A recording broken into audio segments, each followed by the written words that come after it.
Hello everyone, and welcome to another episode of The Richard Lewis Show, and we are continuing to dig into the gambling topic, which is consuming the CSGO scene right now, and indeed the wider esports scene.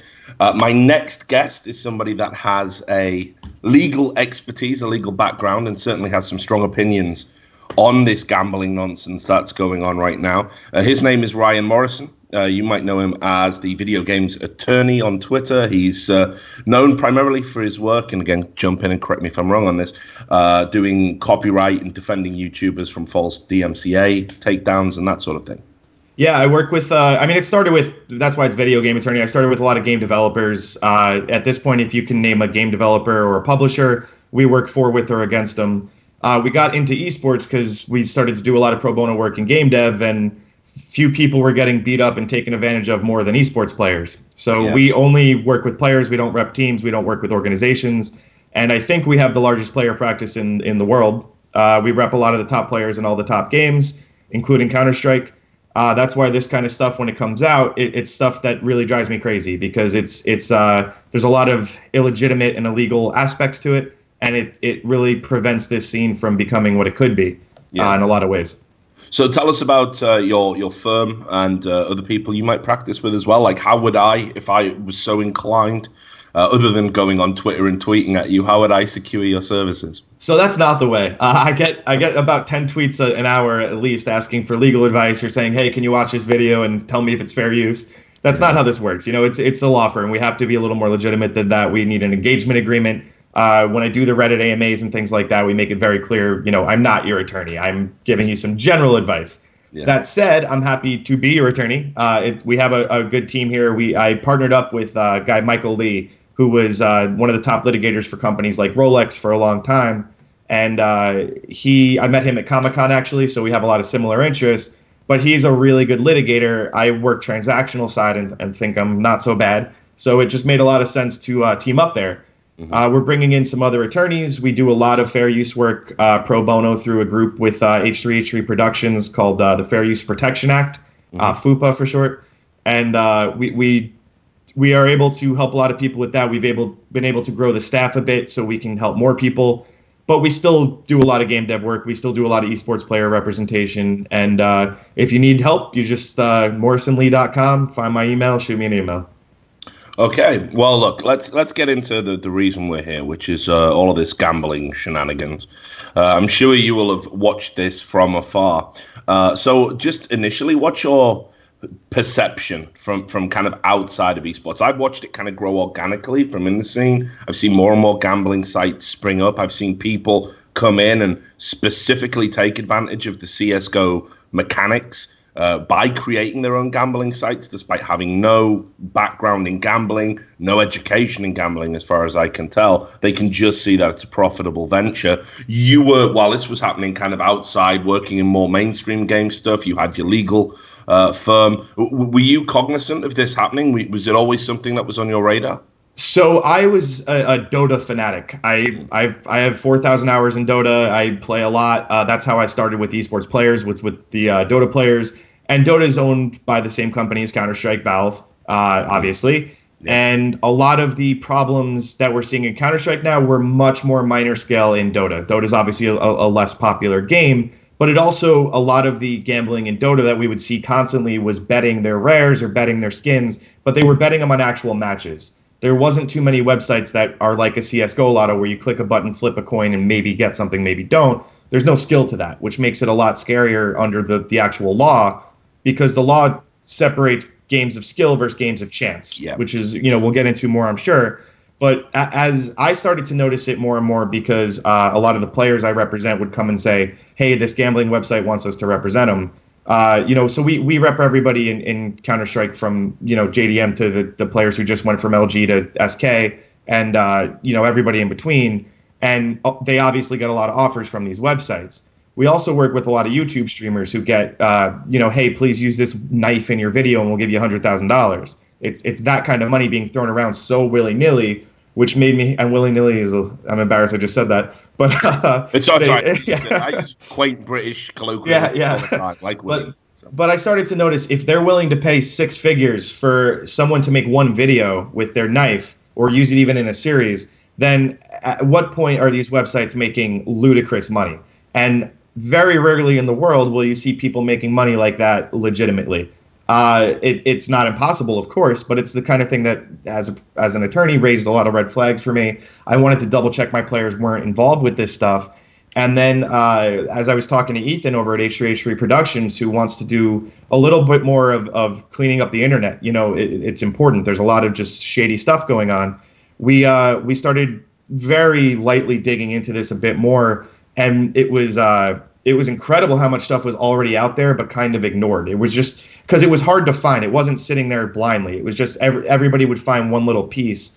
And Ethan got a team of researchers together, and they really went crazy at this. It found everything they could, pulled up every government document they could, and it really started to paint a scary picture where we don't have the same. So, as I'm sure we'll get into more, T. Martin and Syndicate are owning a website and promoting it, and then we have people on the other hand who are getting predetermined roles, and they're being told who's going to win and who's going to lose. If you put those two things together, it's not a huge mental leap to say maybe the people owning these websites are rigging it so they never lose, they make a ton of money, and it's just not very legal, safe, or good for the people playing it.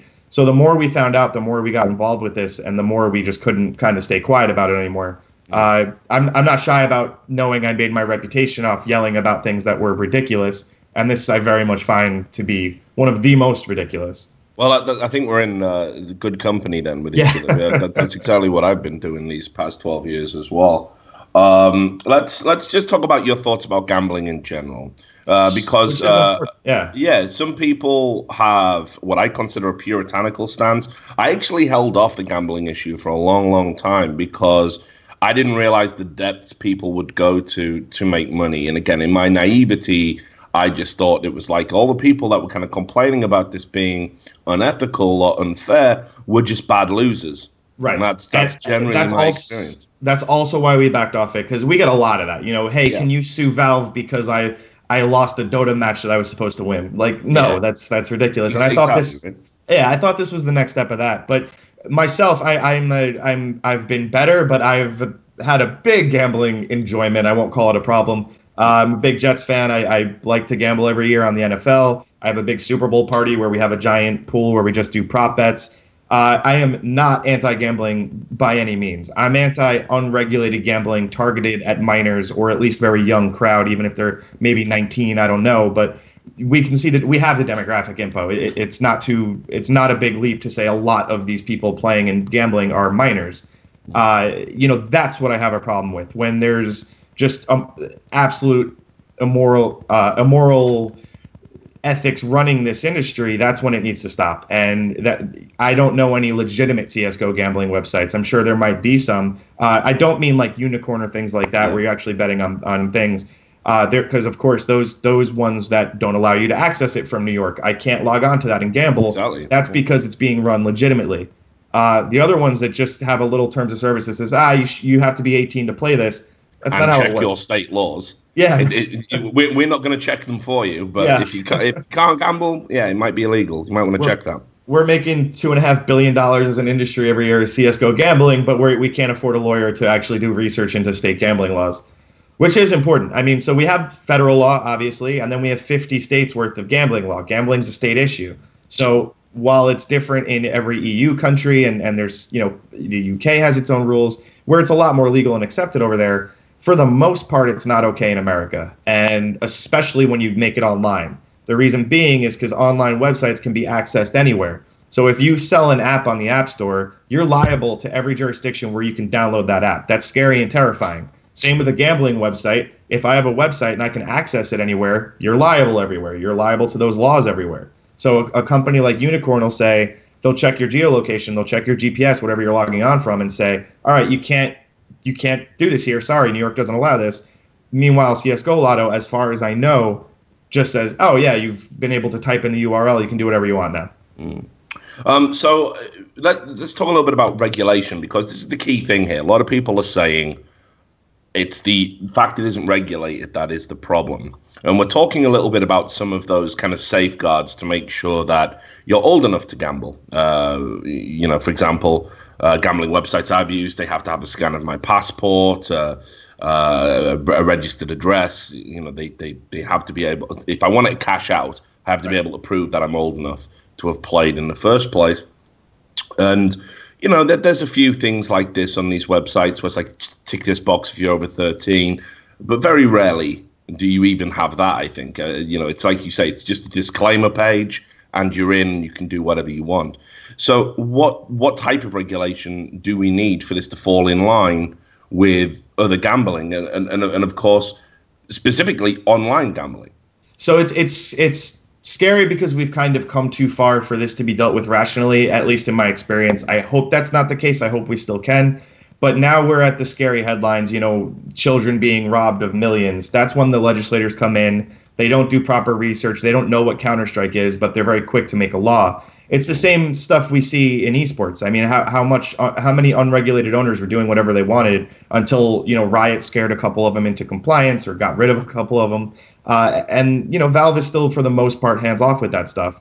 So even taking a step back further, we have the ESRB in video games. That's the group that puts the little rating symbol on every game you have. You know, it was a huge effort to say, Congress, president, legislators, we don't need you. The ESRB is not a government group. It's an industry-run group that self-regulates so we don't get regulation. It's basically saying, you're a legislator, but you don't know how to open your email, so we don't want you telling us what's okay in a video game. And it's worked amazingly. They do a great job. They treat themselves very seriously. I know a lot of people there. And it's absolutely the reason we don't have scarier laws about video games, and we still have freedom of speech with video games.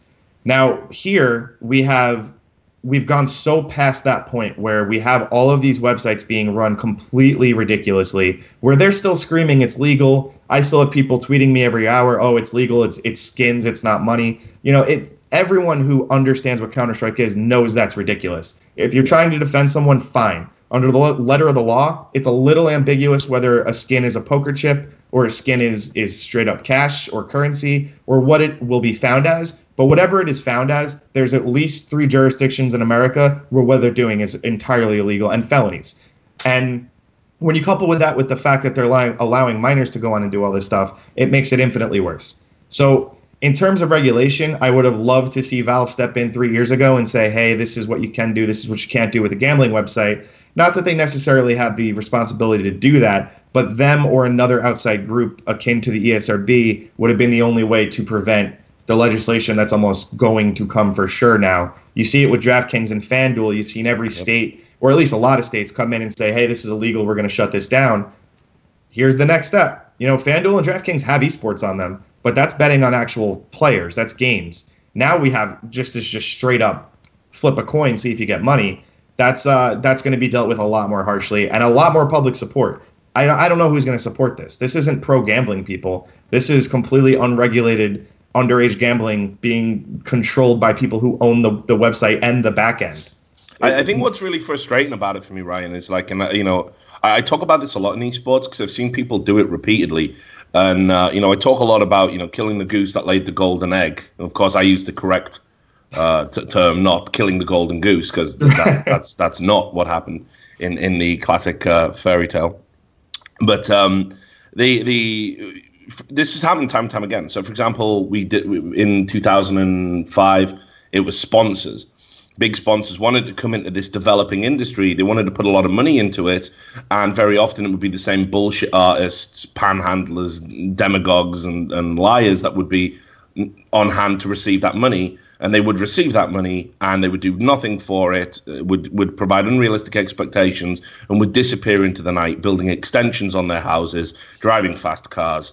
And those sponsors would not just not come back. They would tell all of their wealthy investor friends, we're not going to invest in this business. It's the Wild West out there.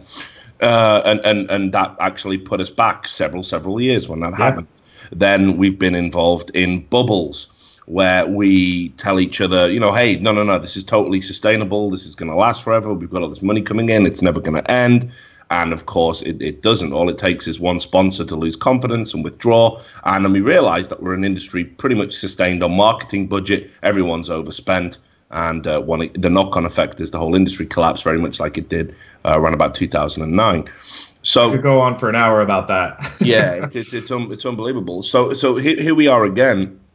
where I've watched with quite a keen interest the amount of people that have been taking this gambling money, promoting these gambling sites.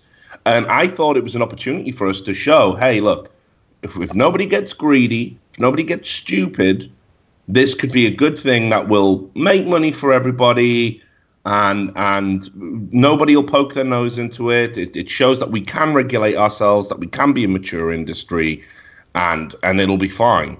And what increasingly has happened is, especially in an election year, you've had people just really pushing the boundaries of what's ethical to the point where it's like you say, I don't think anybody could make a positive argument for it now. And now the legislature that's going to come in, it feels like it's going to be harsher than what we would have got. And you nailed it with the election year comment. I mean, there's going to be some congressman who's going to say, because we don't just vote for the president. There's other people running too. And they're going to come in and somebody's going to make this their platform, clean up the internet, get rid of these kids that or help these kids that are getting hurt and get rid of these owners. And it's I mean, that's the perfect analogy with the sponsors. It's every time esports gets an opportunity to show we're going to be grown-ups, we do this shit. And it's not never ending. It's not going away. I mean, you see how many people are defending him or how he's I mean, the two guys that were the target of Ethan's video, T. Martin and Pro Syndicate, they're sending out, hilarious tweets once an hour about how silly this whole thing is. They should be speaking to a lawyer and dealing with this like grown-ups. They're looking at real jail time, and they're not taking it seriously at all.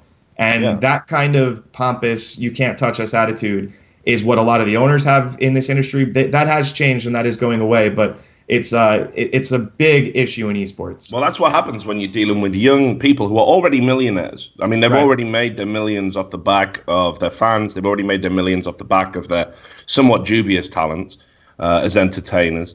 And you've seen somebody sent me a picture of T. Martin saying, it was a picture of his like 5-bedroom house and a sports car outside, saying, this is all down to some 15-year-old kid with a dream who loved video games, and it wouldn't be possible without you. Well, how appropriate is that? It definitely wouldn't be possible without you. And to show that absolute utter contempt for your fan base, that you would then leverage them, deceive them to make even more money when you are already comfortable for life, predicated on that fan base, it really disgusts me. And like you say, this smug, snarky, did do nothing bullshit.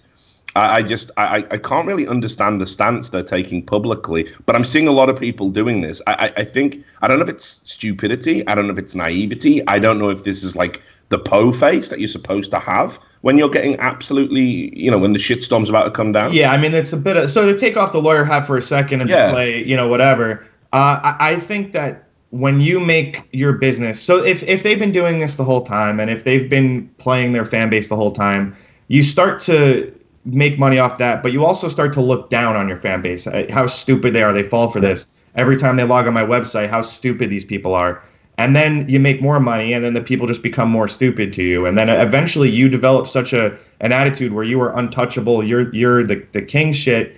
And I think that's a lot of what we're seeing here, mixed with maybe fear, because myself and other people are coming in who understand the law and are showing them why they're wrong. But as mad as I am at them, and I obviously haven't hid that, I think they are just, in my opinion, my partner's going to yell at me for saying these kind of things because we're supposed to be a professional law firm, but I get really pissed off about this stuff. And in my opinion, these guys are just, bottom of the barrel, just not good human beings. They're absolute, just, they shouldn't be in this industry or any industry. They should be behind bars. And, well, let's talk about that, because sure. you were quoted in a publication whose name escapes me right now, but the somewhat lurid headline. And look, I'm a journalist. I've done this as well. Sure. Was that the cover up is absolutely illegal. Yeah, so that was in the middle of a longer paragraph. Yeah, of course. Because we're journalists, what we like to do is we take the juicy bit, divorce from context, and we get clicks. It was the ESPN podcast, but again, no bad blood there. I said it. I mean, I stand behind what I said. We get a ton of people over the past 2 years coming to us trying to open a CSGO gambling website through the law firm. They say, hey, here's an idea, here's what we want to do. And we've categorically told them no, because if that gets screwed up, you're facing real jail time. And we didn't say, oh, what you're doing is shady. We thought they wanted to come in and do it legitimately. But we said, go to a law firm that specializes in gambling law, because one little screw up and you're going to be behind bars. I mean, this is gambling law. This is felonies. This is real serious stuff with real serious penalties. We're not talking about the FTC guidelines about not disclosing stuff. They'll get a nice fine. The FTC can seize assets. They can look at some scary stuff that way. But the other state governments or the federal government can look at actual jail time. And that's why we've been telling websites no for 2 years without knowing any of this shady stuff going on. We just said, oh, you want to do a gambling website? That's not something that nobody but a specialist should be touching that. Yeah. And there's like 2 law firms in America, literally, that I would trust sending a gambling website to, let alone these guys who are seemingly doing it without any attorney. I know everyone says they have an attorney, but then I go and look at their trademark registration. It says attorney of record, none. You look at their state filings, it says LegalZoom. They don't know what they're doing. It's. I'm sure they've got an attorney now. Yeah, if it's any consolation, I think so. And God bless that attorney. You got a nice case coming. Yeah, yeah. So can you give me the specifics then? We obviously the FTC stuff I'm interested in as well, but definitely the legality. Now, look, I'm not. I derive no pleasure from the thought of these people potentially going to prison. I'm not that kind of guy.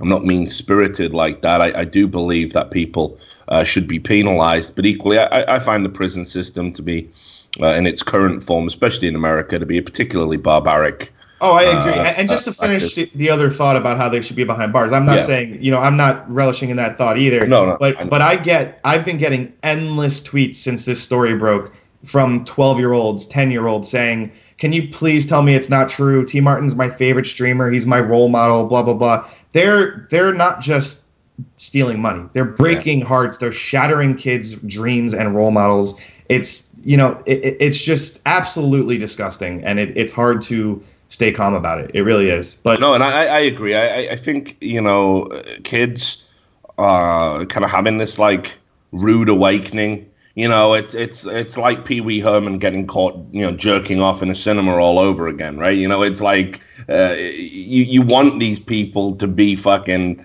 above all of that bullshit, and of course, more often than not, we find out the reality. Not everyone's Mr. fucking Rogers. And then what sucks is you start to think everyone is this bad, and that's not the case either. There's plenty of streamers who are great. There's plenty of. I work with a ton of them that are truly good-hearted people. They truly care about their fans. Yes, they make millions of dollars, but that doesn't make them a bad person. It's exactly like you said. It just takes everything back years, and it's really heartbreaking to see. It makes Comedy Central should be moving into YouTube instead of having a Comedy Central app and destroying YouTube, but they don't want to come here because of this nonsense. And why would they? It's that kind of stuff nonstop. But I cut you off. I'm sorry. You were asking. No. So it was just the legality of it. And what laws specifically have been broken, and what the potential penalties, I should say, for those laws having been broken would be. Sure. So this is such a lawyer answer that I know you don't want, but we are very seriously looking into a lawsuit right now. We've gotten a lot of people coming to us that are on video losing to T. Martin in one of his videos, where after it comes out that he was logged into that same video as CSGO Lotto Bot 5. Yep. So the way we find out if they're doing stuff on the back end or if they're cheating or things like that is discovery in a lawsuit. So very much like Valve and a couple of the gambling websites are being sued right now in a class action, this would be something entirely different. What's also important to keep in mind is we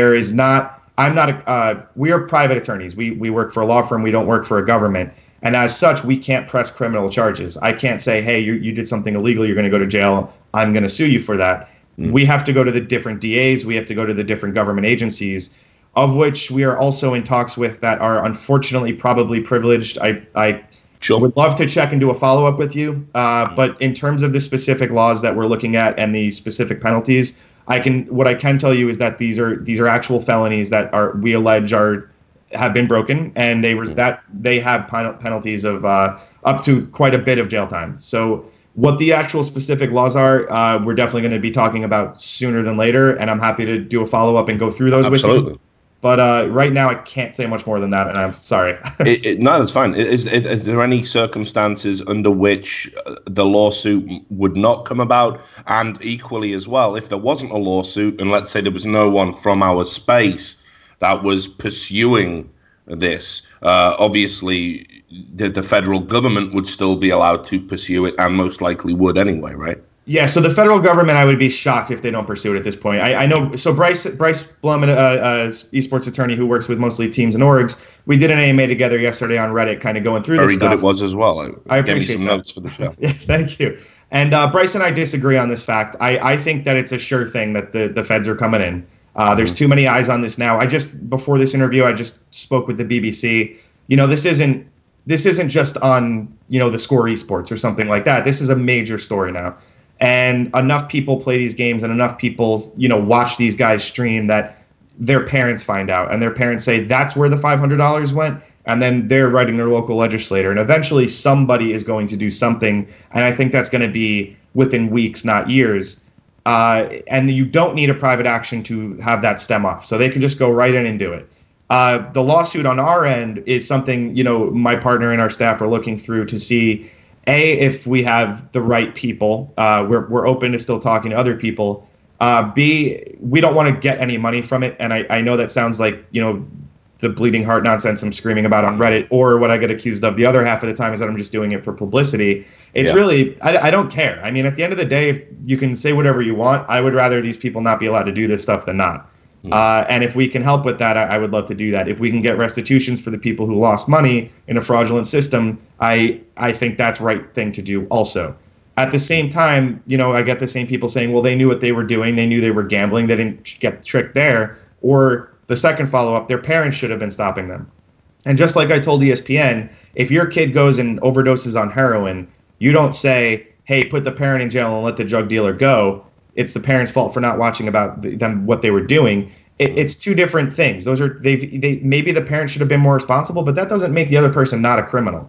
And that's just the situation we're looking at here, where there is the private causes of action. If we go forward with this, we would probably be, so I can't say specifically because we're still looking into it, but if they are owning and operating a website that they are saying, hey, come play, look how much money I've won here, and then those odds change on the back end based on how much you bet, which is clear. I mean, the chance of winning on CSGO Lotto changes seemingly based on how much you bet. And if you have access to those algorithms and you have access to that back end and you can control the numbers of those percentages, that's something that would come out in discovery of our lawsuit, which is almost the main reason we'd want to do it, to prove what we're saying. The second bit is if they are not skewing anything, if they're not cheating at all, then they still have an unlimited supply of skins from doing all this stuff. That's not arguable. And they're getting skins from all these different sources. And that lets them bet these bets that exactly. They're playing with house money the entire time. Exactly. So who cares? I mean, and that is still fraudulently getting people involved. Yeah. Yes, in the FTC guidelines for sure, but also probably under many different state jurisdictions, that's just straight up fraud. So the lawsuit you'd be putting together, I'm guessing this would be a class action suit where you would invite multiple people. So the reason you do a class action is basically if a lot of people got hurt a little bit. So if we have 100,000 people that all lost $100, that's what forms a class. Yeah. On the flip side, if you have 5 guys who are in videos that have lost 10 grand each, that's enough to go by themselves without a class. So that's one of the things we're still looking into. And honestly, it might be kind of just out of our resources and out of our depth here in terms of there's other law firms that want to do this. So if we don't, I'm certain someone else will. We've gotten enough emails where other attorneys are, I'm sure also. Someone's going to do it. We're not in a race to beat those guys. We want to make sure if we do it right. We want to make sure it's going to be the right group of people we have. So we're still looking into all that. And as I said, my partner, Michael Lee, is absolutely more the litigation expert who is parsing through all of this. I get to come on your show and look pretty. That's the difference. So that's all still, TBD in a big way. But it's something that I think needs to happen in some capacity. This can't be a slap on the wrist anymore. That's how this industry keeps treating so much, and nothing changes. Then we see 3 owners banned in League of Legends, and all of a sudden, all the owners start sending me a lot better contracts for the players they're signing that we're negotiating with. You know, it's real penalties make real change. Agreed. Just while we touched upon it, you know, and I think it would be remiss of me if I didn't ask you this. One of the things that I have noticed is to push attention away from what's happening. The people that are kind of shining a light on this are being accused of publicity seeking,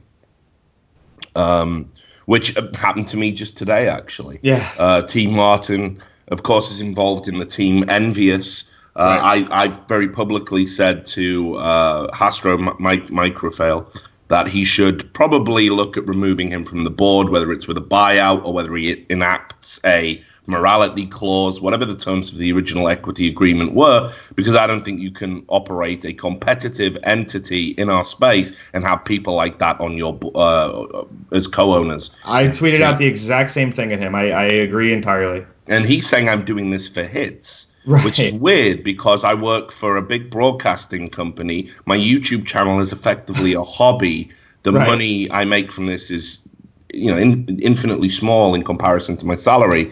So that's important to remember for my firm too. So I've been doing AMAs on Reddit for 3 years, and the point of those AMAs and the reason I am Video Game Attorney on all these websites is because I would go into the game dev subreddit and just give out legal advice. At the same time, we rep some of the biggest studios around. We're fine. You know, I know this couch looks like shit, but I'm fine.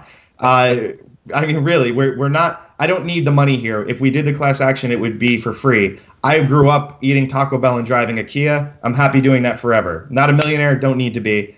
I'm not doing this for hits. I'm not doing this for publicity. I can go do something a lot easier if I just wanted another front page of Reddit post.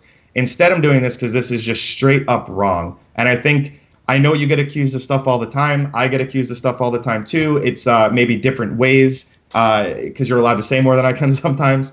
But, you know, at the end of the day... Not so much these days. Yeah, but I really do. I think at the end of the day, we both care about this industry. And it's seeing stuff like this is what infuriates us into speaking about it so, you know, passionately, even at the people involved who might be employing these certain different people. Mm. So let's just move away from this specific T-Mart and Syndicate case. There's a few other general questions that I want to ask, and maybe you can give some insight into. So the big question for me is there's a party missing in all of this.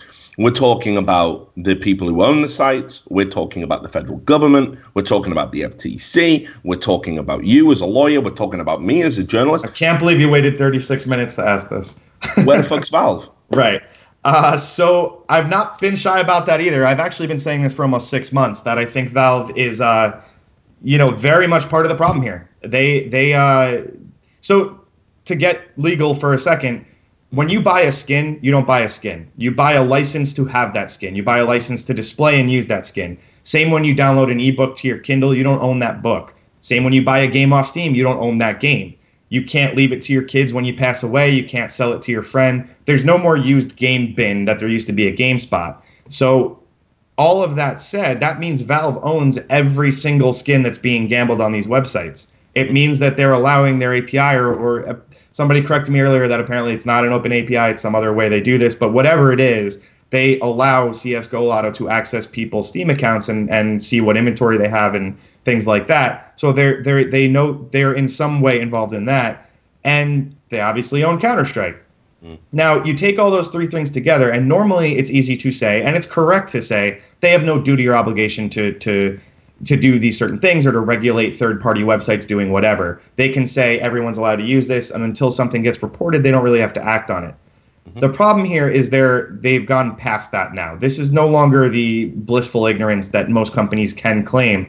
Arguably, CSGO gambling is their second most profitable avenue after the Steam store. You know, the Counter-Strike marketplace trades and sells so much every day that it's not something they're unaware of. And that fact, you know, that speaks to their compliance here or assistance here. And while that is a lot more ambiguous, whether they've actually breached any kind of actual law or there's any claim against them, you can see the claims read against them in the other lawsuit, the class action already filed. I don't know how much of those are a dead-on hit, but there's something here that's not right. So Valve needs to in a big way come out and say, listen, we screwed up. We got into this early. We thought it was a fun thing that a lot of the community loved. It grew too quickly, and we did not keep up with it properly. And there's nothing wrong with that. They're not looking at felonies I don't think anyway. Who knows? But there is a lot they can do to fix this, to regulate it, to instantly clean up so much of this. And I hope they do that. I think. Yeah, well, that's the key, isn't it? Because it's all done through these bots, which have to be enabled through the Steam machinery, if you like. So it can't happen really without. If Valve wanted to stop it tomorrow, they could. If Valve wanted to radically alter it tomorrow, they could. If Valve wanted to, say, distribute licenses, where if you had X amount of bots, they could do that. They momentarily blocked CS:GO Lotto. CS:GO Lotto was down. Steam took it down as malicious. Then they said this isn't technically malicious. We're putting it back up. I don't know where they come out on this stuff, but I'm a big believer. And to be fair, I mean, to be just completely frank, I obviously deal with people at Valve here and there, and I have nothing but good things to say about them. Truly, they're always willing to have an amicable conversation, even when we're in a contentious discussion. No bad things to say, other than it's so hard to get in touch with them. They are so smoke and mirrors still, and they're too big of a company for that anymore. They need to realize that they are no longer allowed to just be on the sidelines and say, hey, we have 2 of the 5 most popular esports, but we're not going to pay attention to them. You have to come out and say that, there's a lot of kids playing this. There's a lot of people who spend their lives dedicated to this. It's time you acknowledge that and put some kind of regulation in before Uncle Sam does, because that's going to be a lot less friendly. I found it weird though, because my experience is completely the same as yours. They're always super positive. Obviously, I've worked with them multiple times in the past, had conversations with them. I think the CS team in particular, all great, dedicated guys, and I'm amazed that a company that is like the most profitable per employee in America, way more than Google and Mac, has all this experience, all this expertise, even to the point where like a former employee goes on to be like the Minister of Finance for Greece or whatever the fuck it was. They obviously know about these things, and while I'm not saying they could foresee how big skins gambling would become or some of the ethical murkiness that would come with that, they must now be aware. They must. And I'm not accusing them of this, but I will accuse Apple of this, that, Apple basically says, hey, sue us, hey, fine, bring us to court. What are you going to do? And I think Valve might be similarly minded because they've become so big.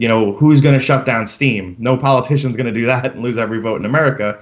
But there has to just be some kind of morality here where it says, all right, you know what? We've been hands off. We love that we're hands off as a company. We like that our creators get to do whatever they want. We like that Greenlight exists and you choose who comes in. We like that the tournaments are set up by outside third parties besides the international. We that's our motto. That's our mantra. We love that.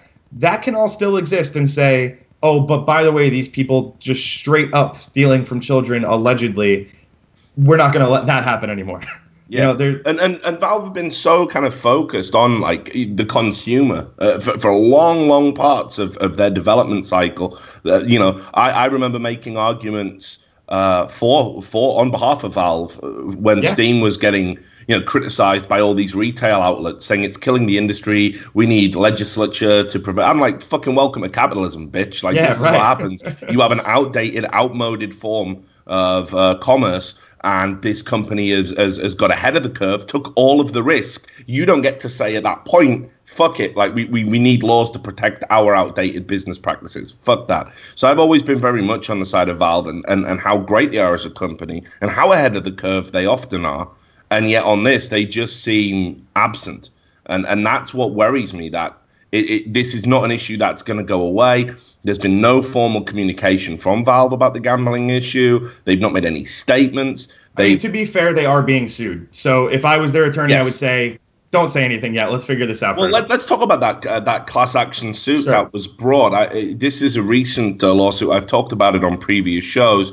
It's spearheaded by one individual who says that in the lawsuit, and obviously I'm paraphrasing because legalese is horrible, but basically Valve have enabled me to gamble as a minor and also as and partake in unlicensed, unregulated gambling as an adult through the use of skins gambling, which they have facilitated, and they're going specifically after Valve, predicated on the fact that he's lost and doesn't feel these losses are fair because the gambling isn't regulated. Now that to me is like what I was talking about earlier. And I don't think it will be a bullseye, frankly. That lawsuit doesn't seem to be the one that's going to get things done. But what I said is it's going to be the thing that opens the floodgates. Right. But doesn't that reek a lot more of what we were saying earlier? Like, it's your fault, dude. You lost money. You gambled. You knew what you were doing. Yeah. But at the end of the day, legally, that doesn't matter so much, because if he's a minor and he's gambling and Valve is assisting in that, then minors under the eye of the law don't know what they're doing ever. You know, they're not legally responsible for most things, and they wouldn't be here. Now, all cards on the table. This lawsuit, the firm behind it reached out to my firm before they filed, and they wanted us to join in. We have plenty of people that would have been great for that class and maybe even better clients than who is the public face of this. Regardless, it's not something we wanted to get involved with at that point. This was before we found out about all the other gambling websites and how ridiculous this was. And honestly, my reaction was, a little bit just like I said, where I don't think that's as crazy as it sounds. Valve is allowed to be hands off on these kind of things. Now, as more stuff comes to light, maybe that opinion changes a bit. But regardless, this firm suing, and nothing against the firm. I spoke with them at length. I think they're great attorneys. I think they know what they're doing. Class actions are very difficult, and I think they do them very well. They're also the same firm suing FanDuel and DraftKings. So They very much know what they're doing here. I also very much think it's going to happen just like it did with FanDuel and DraftKings, where now the feds come in. And the third part of that is I don't think this case ever sees court. I think Valve writes a nice check and this all goes away. Is this, and that's nothing wrong with Valve. That's how 99% of court filings go. Yeah, that's how it works, right? Yeah, you settle outside of court. It doesn't even have to be money. We'll never know the terms of the settlement. They're going to sign something for a settlement that has a non-disclosure agreement in it. No one will be allowed to talk about it. I'm sure if it's a class action, somebody will eventually leak the settlement, as is always the case. But regardless, there's nothing wrong with settling this quickly and outside of a courtroom. I just think that's what this is about. I don't think the firm or the person suing or any of the people suing are doing this to make case law or clean up the internet. And they don't need to. I mean, that's not their responsibility. They're doing this. He's advocating for his client as a lawyer, and that the client feels wronged and wants his money back. And fine. I expect him to get his money back. And I don't expect it to see a courtroom, though. So that's less important. And I expect Valve, the second this is handled, to come out very publicly with some kind of reaction here. I think even Valve has to acknowledge that. What do you think it would be? Could you speculate? I mean, it's, again, just to be clear, with defamation and everything, this is clear speculation. I have no insider knowledge about this, but I think it's not ridiculous for them to come out and say, maybe they put a small team together and they say, here's the 3 gambling websites that we're going to regulate and endorse ourselves, and say, this is okay, you can play on here. Or what is more likely, in my opinion, is they get rid of this click a button coin flip gambling, and you can only bet on matches, which is a game of skill versus a game of luck. And under the eyes of the law, that's a lot less gambling. So if I'm betting on SK versus LG, that's going to be a lot different than me betting on whether the coin's heads or tails. Are you worried then that the knock-on effect is that people could go to other kind of nefarious means to make their profits? Because I almost feel like we need to kind of scorch the earth here in this gambling thing just to get rid of all the corruption. Because what I'm worried about is, and I had an interview with Ian Smith from the Esports Integrity Coalition just the other day. I just put that out just before I started this one.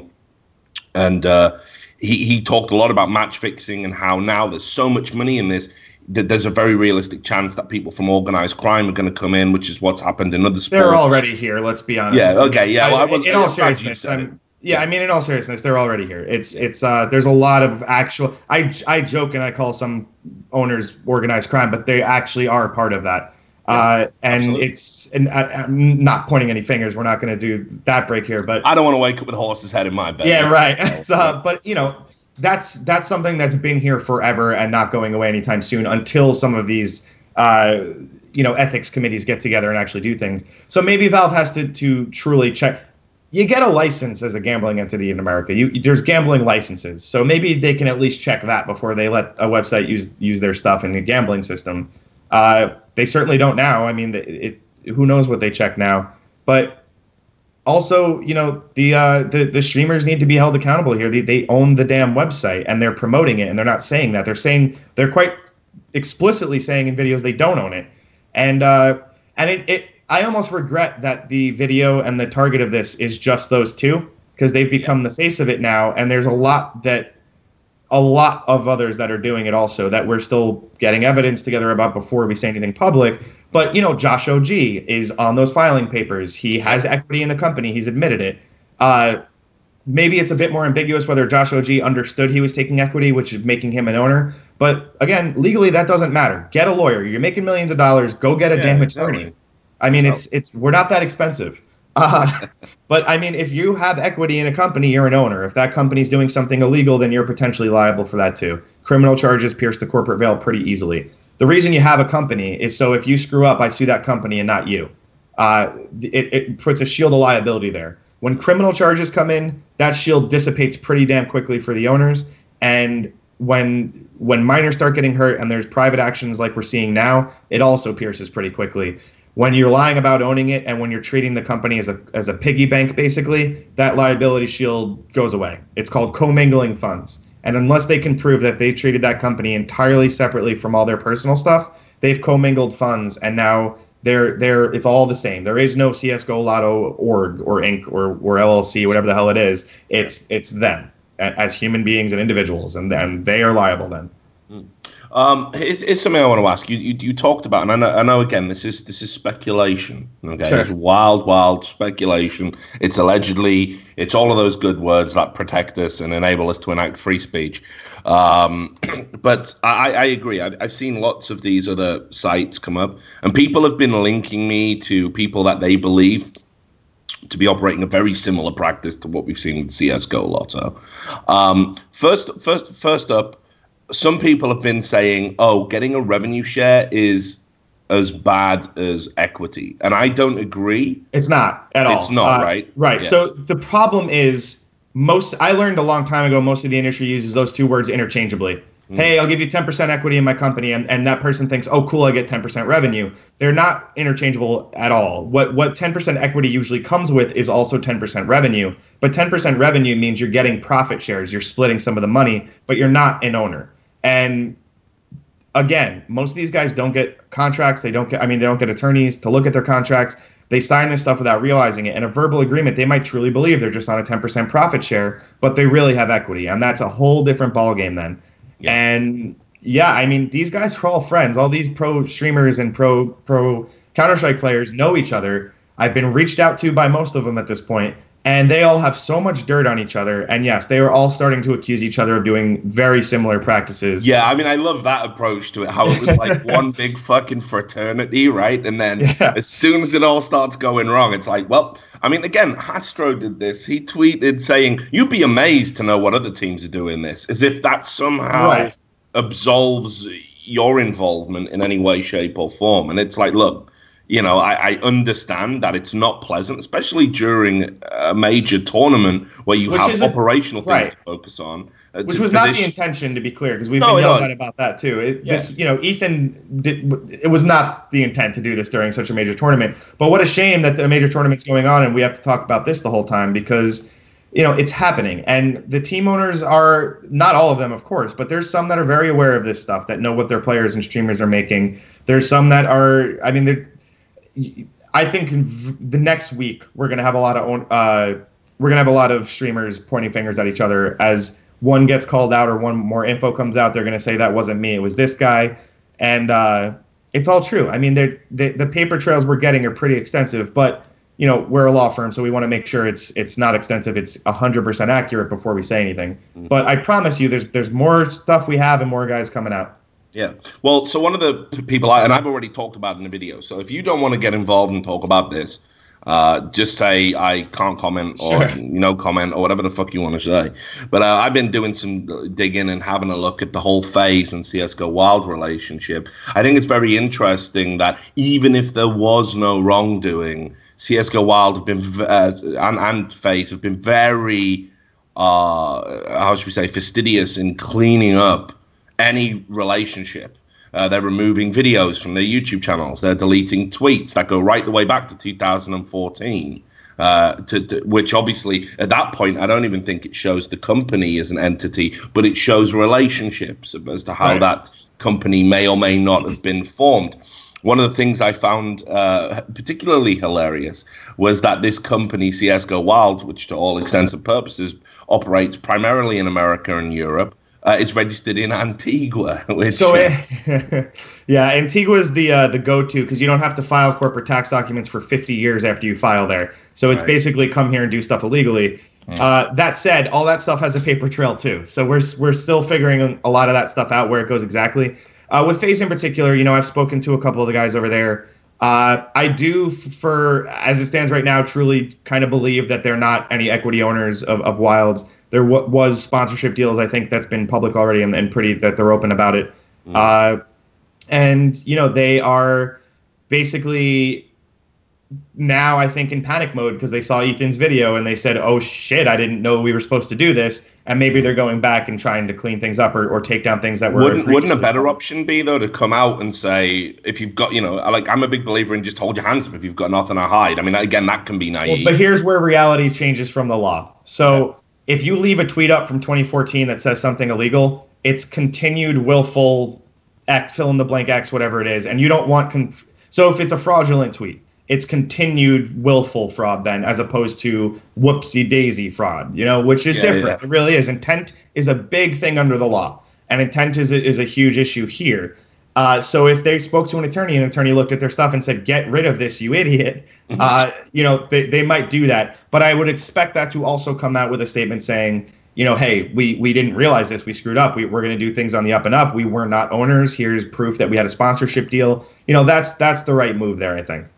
And we've also been looking at a few other smaller sites. Me and Sam have been looking at just how dubious some of these sites are. I think we might put a video together ourselves, just kind of highlighting some of the ones a bit further down the food chain. Right. And that is, we found one site which has ties to some sort of cryptocurrency stealing site.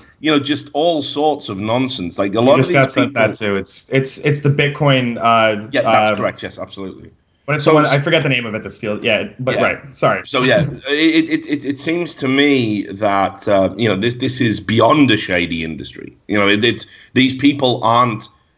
The bedroom coders that have struck it big and have been employed by these organizations, companies, and individuals to create these websites, and no one's really asked any questions. I mean, somebody equated this to a Ponzi scheme. I think that's a white collar crime that makes a lot of sense in a lot of ways comparatively. But I think what we were talking about earlier is a lot more of an accurate comparison, where this is straight up just organized crime. How did those poker rooms work in Brooklyn that the mob used to run?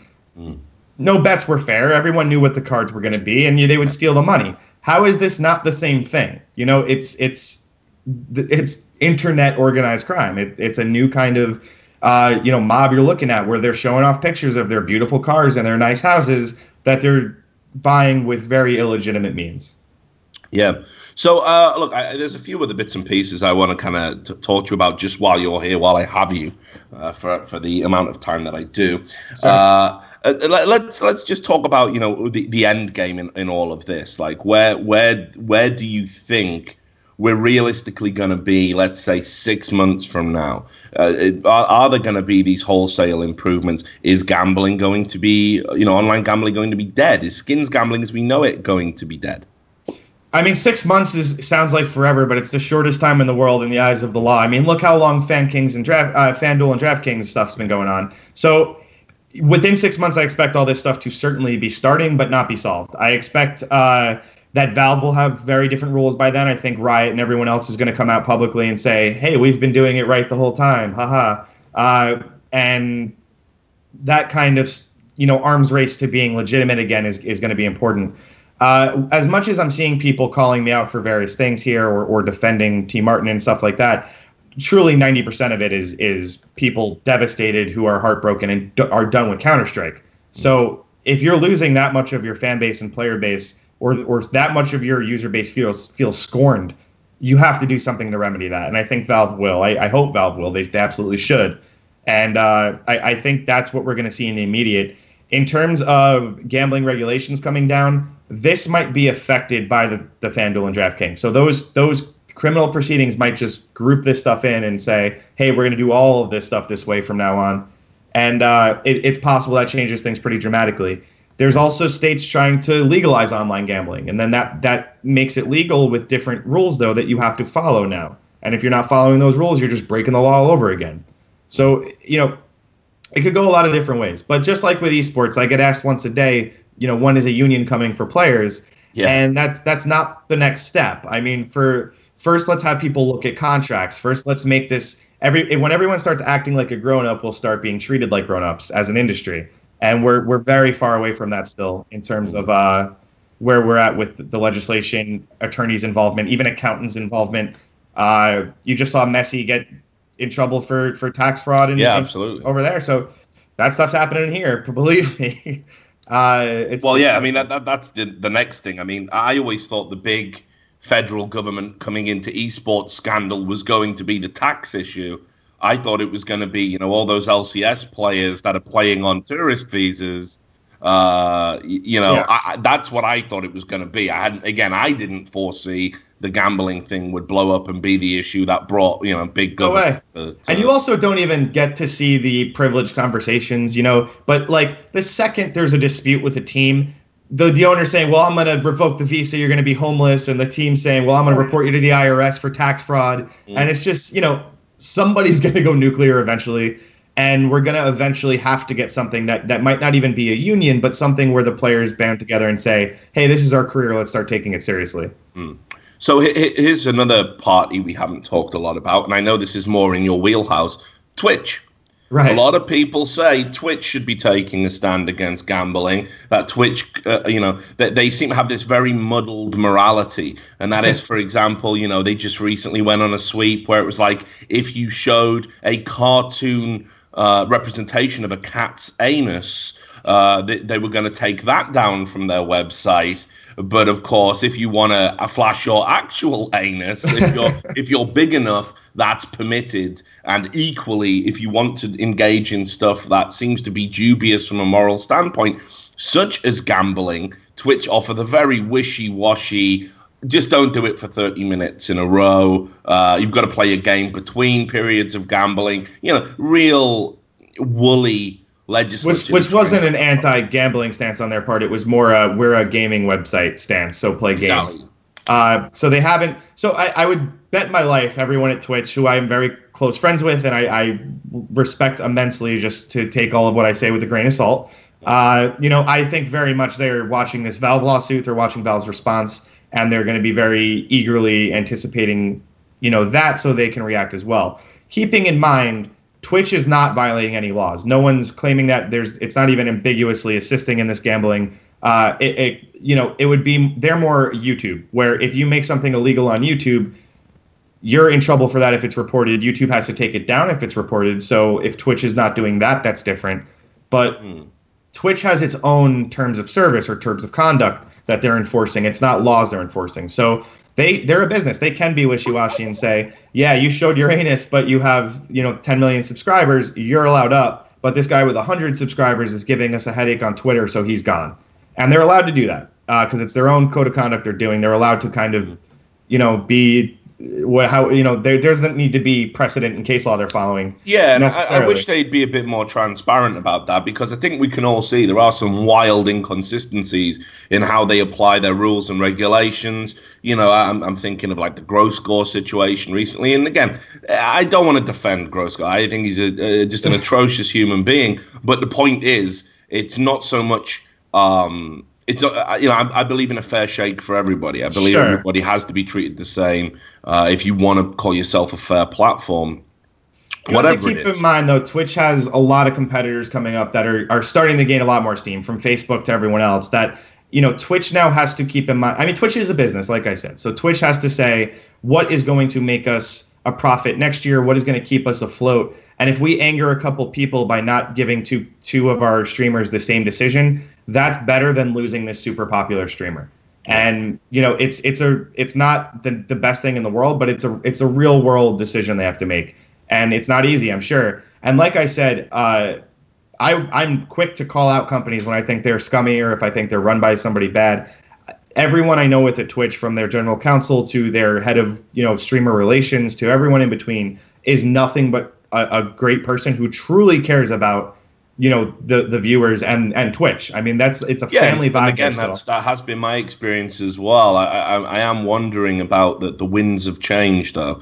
You see it with Riot. I mean, you see once your company hits 50 people and gets outside money, there's a lot different of vibe there. So Twitch has a lot more money now and a lot different people coming over from Amazon, everywhere else. And while that culture is still very much there, I was just speaking to them.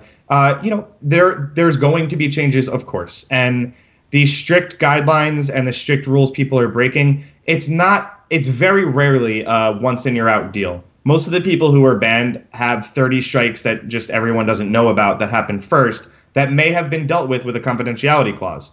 A lot of the times when a settlement looks ridiculous or a decision looks ridiculous, it's because if that person explains more, they have a huge fine levied against them. We've worked with similar platforms where we get a strike removed or we get a streamer back on their channel. But to do that, no one's allowed to talk about it. And that seems silly, but it's because that website doesn't want people to know there is, how to work the appeal process or what this guy did to make amends. And it's important they protect the integrity that way. So that's why a lot of times this stuff seems extra confusing. Although, of course, there's also times where it's just blatantly a screw up or a decision with a little gusto under it. But so to be clear, then you don't think Twitch has a responsibility to step in and regulate gambling being broadcast on their platform? You don't think they have a responsibility to, again, they're primarily young audience, because again they have the checkbox, are you over 18 to right. And that's all it is ultimately. So do they have a responsibility? Listen, I mean, I am a lawyer who goes out of his way to try to help people who are just getting screwed over. And that's not am I a nice guy? It's I don't have a responsibility to do that. So I don't know if you guys in this industry even know who Keemstar and Basher are. Oh, I'm a very big fan of Keemstar. Well, I have nothing to say about either one of them currently, but I get 10 tweets a minute saying, are you going to help Basher sue Keemstar? Yeah. And no, because I don't effing want to, and I have no responsibility to. I'm not the internet's attorney all the time. And I'm always quick to help people, but I've done work with Keemstar. And Basher has come to me in the past with Keemstar to get help from Keemstar. And I am ethically and morally conflicted out of helping. I can't help, exactly, but no one listens to me. I get 10 tweets a minute, and it's very frustrating. So in that same capacity, Twitch is the face of streaming.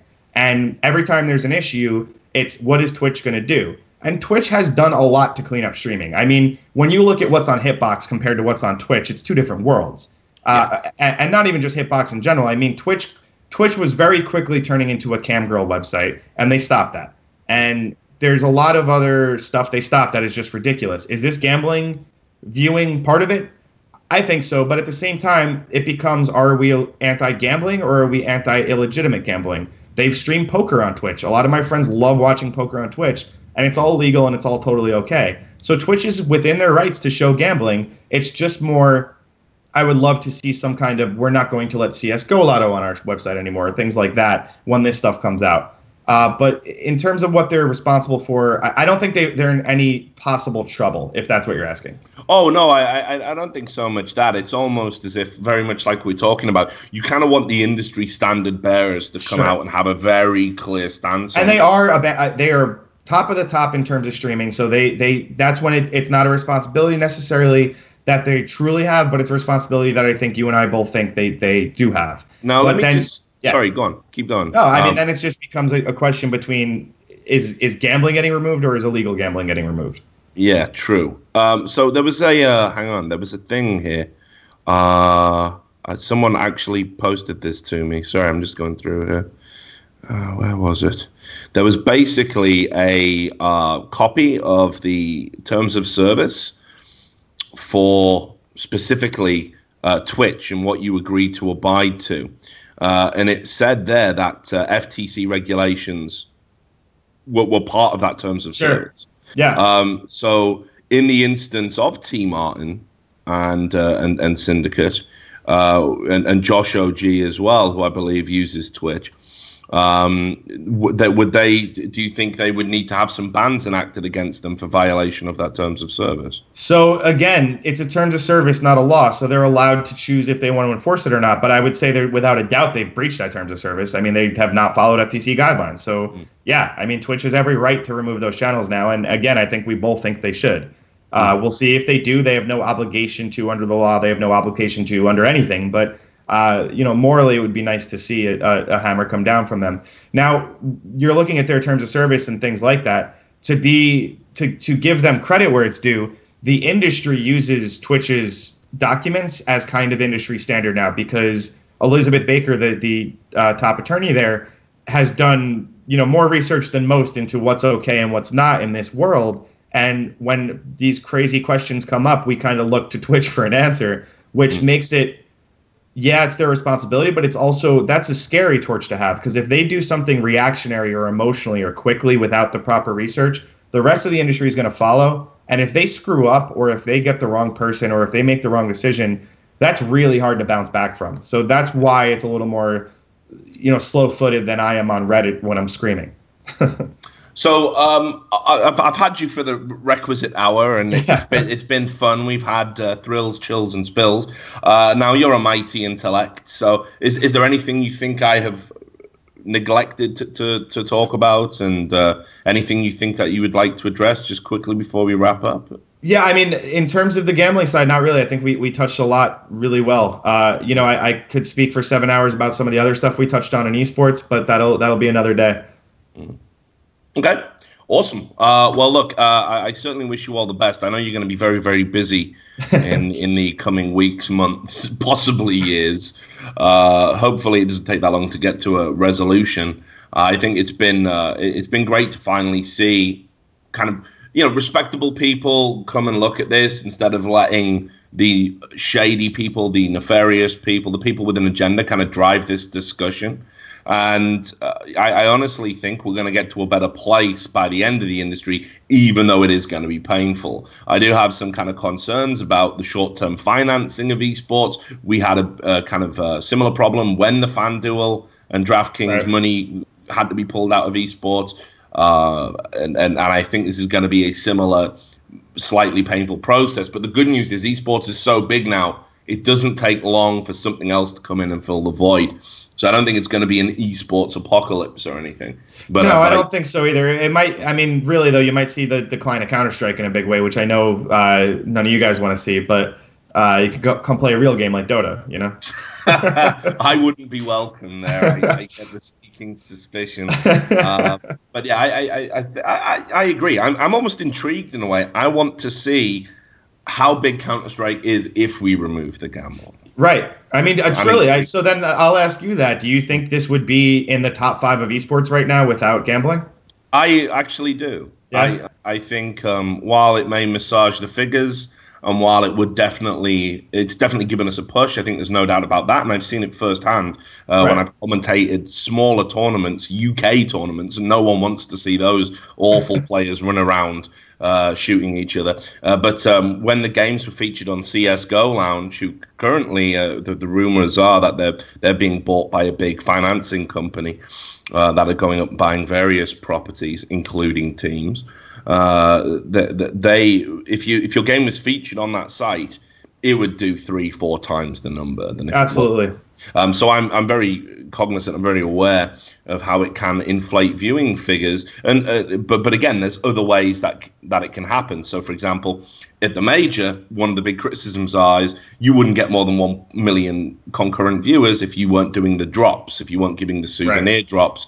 But I mean, that's not necessarily linked to gambling. That's just something Valve do. So And they've done it with Dota as well. They tried that concept with Dota initially before it moved to CS:GO. So I think we'll be fine. I think there will be. I hope so. Doomsayers. I think there will be doomsayers out there. But of course, But I think we'll be fine. And yeah, no, sorry, I was just going to say, I actually, if you watch CS:GO exclusively to gamble, I kind of think you're a piece of shit in a way. I don't know if I really want you in my fucking beloved game, you know? Right. Yeah, so. I mean, there are those people for sure, but I agree. I mean, it has a very loyal fan base, and it's a very different fan base. You know, I don't know that it intersects with the other games so much, but that's fine. I mean, it's absolutely, not going away tomorrow, I don't think, regardless. Yeah, and I think obviously as well, like all the big tournament organizers, and of course I work for Turner Sports now, we have to monitor this situation. Yeah, absolutely. Because like you say, if it were to kill the viewing numbers stone dead, all of a sudden as a value proposition, right? It doesn't look quite worth the investment. But just like you said with CS:GO Lounge, there's a ton of investors messaging me now too, saying, hey, instead of shutting down CS:GO Lotto, why don't I buy it and its users base and make it legitimate? Yeah, and that might happen.